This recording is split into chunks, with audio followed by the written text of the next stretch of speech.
Chetna is not just an organization of farmers, but it's also now an international coalition, which is a multi-stakeholder coalition of brands, manufacturing facilities, and farmers. So each of these stakeholders have equal rights and equal, membership options. And the best part is that it is driven by a farmer organization is the most important thing. That farmer organization is driving this coalition, which is trying to see that there is a demand and supply, where there is a demand needs expressed by brands and a supply needs expressed by producers. So it's actually a win-win situation for both the brands and the producers. Producers grow at a much slower pace, while manufacturing grows at a much faster pace. And what we also realized is that we will not be able to meet the future demands of the brands who are part of our coalition as they grow at a much faster pace in business. So how do we then have similar coalitions being established outside of India, out in Africa, where there is also a great need for producers to be supported, especially the smallholder producers in cotton? So how do we translate our learnings from India into Africa? So when this whole West African coalition was being envisaged by ECOS and the other stakeholders here, the aspirations that the West African coalition has is amazing, where we can have a South-South collaboration between the West African coalition and Chetna Coalition, and we can be a knowledge partner. It's not that we want to train them, or we are not saying that we want to be trainers and we are going to be teach them or coach them. We're saying we'll be knowledge partners. We will pass back our learnings to them so that they can shortcut their journey and start moving fast. Through this conference, I came across wonderful examples of how passionate the West African farmers and the West African and Burkina Faso farmers are so passionate about bringing women in the forefront, cotton farmers. So they are talking about empowerment of women. While India may have evolved on the technology part, India may have evolved in scaling up cotton production, organic cotton production, but when it comes to listening to farmers about women empowerment, it's been it's been very exciting for me to hear from farmers about how passionate they were about women cotton farmers, and how passionate they were about artisanal crafts and works, which is for me an idealist position. And I want to, if there was a better world, nothing than having your whole production chain down the line, and women farmers being part of this journey, and women farmers being empowered, not just for tokenism, but for having critical access to resources and finance on their own. It's also about how brands can contribute back to the communities. The coalition approach is not about brands having access to cotton, not having access to just cotton, but also having access to learnings from the farmers, investing in the farmers. If you look at the coalition that we have built up, it's not just about, I give you 2 ounces of cotton and you just pay for it. It's about, what does it mean? What does it mean by you taking 2 ounces? How does that mean in contributing to livelihoods and lifestyle changes, quality of life for those farmers who actually contribute to your profit? I don't think it's a cynical view. We need markets, and end of the day, cotton is a cash crop, and farmers can be trained on technology, social cohesion. But if you don't create access to markets, what is the incentive for farmers to be in organic or fair trade? And I think personally, with the brands that we work with, the small, medium-sized brands, are very passionate about contributing back to the farmers. So they all say that we owe it to the farmers. It's also about paying social premiums, coming to the farms, visiting the farmers, because the moment they visit the farmers, the decision making changes from sitting somewhere in Europe. So the moment they see that there's abject poverty, we are just taking cotton, we do not even know what's happening on the ground. The more they see, the more they will be, they're part of the coalition in a much stronger way. People in the supply chain, especially the factories, have a tendency to exploit labor, workforce, be it women or even men or children.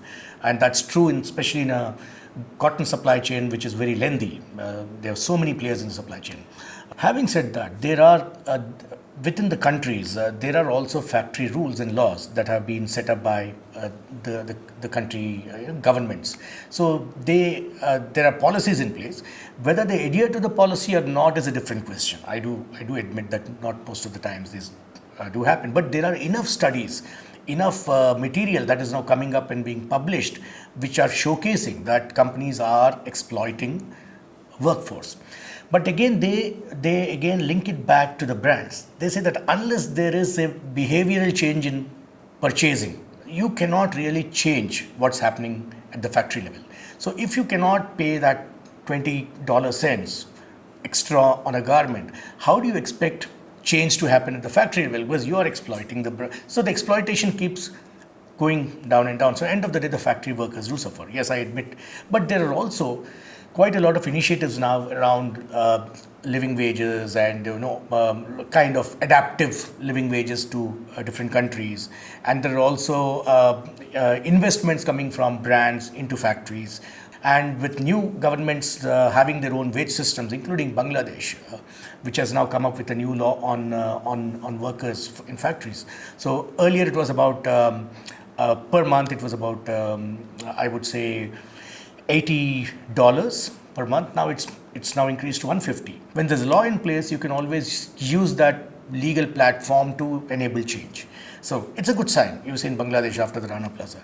Similarly, in India, the new laws that apply are close to $300 a month. That's what they say the factory worker should be paid. On the other hand, when you say that everything is fine with the farms, I don't think so. Because one has to accept that cotton farmers, women cotton farmers, contribute to 80% of the work on the farm. And when I say work on the farm, it's really hard work. So most of the hard work, like bending down, weeding where your back gets hurt and your fingers get chopped, you are doing hard work like weeding. You're doing hard work like sewing, where all back-breaking work. While the easy work is generally done by the men. At the end of the day, who benefits from it? The men harvest the cotton. Women are also engaged in picking, which is very hard. Then there are also children picking the cotton, especially the girl children, because they are nimble, fast. So you exploit children. It's like a fun game for them to be picking cotton and contributing to the basket. The men just go and sell the cotton, and then they have access to money in their hands. So when people say that women need to be trained and women need to be coached, women need to be empowered to work harder, I don't buy this argument. Women are already contributing to 80% of the workforce in farming without having access to the land holding, without having access to income, without having any decision-making power, especially after the whole seed has been taken out of their control. Custodians of seed, women were always custodians of seed. The moment you took seed away from them, you took decision-making power out of them.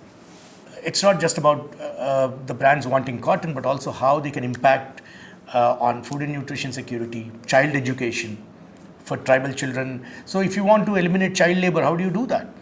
You need to create access to education. Access to education, you might have schools, but the schools may not have infrastructure. So how can you partner with the government agencies? You don't have to set up schools, but how do you pitch in and put those resources that are needed to just match fund and see that you're creating an enabling environment for education. So most of our brands are actually investing in education, in child education, in food security, midday meal schemes. We have a coalition in West Africa, and we are like knowledge partners. We work together, and we will see that as the early movers in the space, we will ensure that there is no exploitation. There's a win-win for all the players, the brands as well as the producers. The laws are built to favor at least favor the marginalized. Having said that, there needs to be a pressure right from the customer as well as the civil society. And I think civil societies have evolved across the globe now. Civil societies have been empowered to question and ask laws and ask tough questions on factories to adhere to the laws.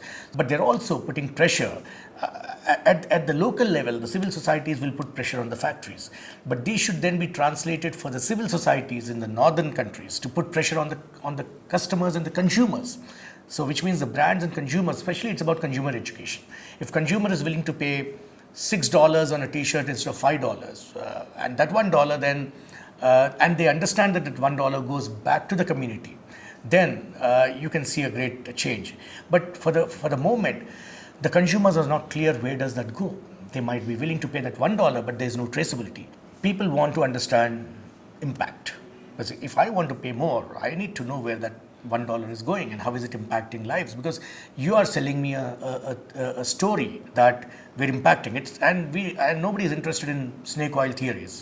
It's about real impact on the ground. And they want to understand, if I wear a t-shirt and you click on that label, it should take you back to the farm, and you should be able to see through that chain what has been the impact. If I'm buying from this group of villages, I pay that $1, where is it going? Is it going for education? Is it going for women empowerment? Is it going for food security? Is it going for improvement of non-GM cotton seeds? Is it going on soil health?